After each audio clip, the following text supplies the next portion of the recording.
Божим, я хочу з вами поділитися своїм откровенням, що я зрозумів для себе. То, що багато людей говорять, що ми зайшли за мавп. І це не тільки люди говорять, це і в школі нам говорили. Говорять, що Бог не міг зробити цей світ, землю всю за 7 днів.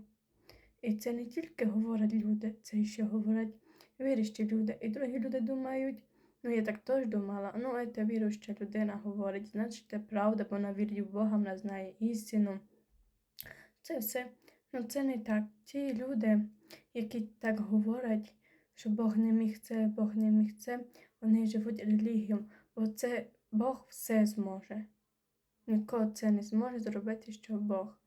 І тому я дякую своїй церкві, що мені показала істину, що я знаю, що я не зайшла за мавп, що Бог усе може зробити, і що Бог є, був і буде.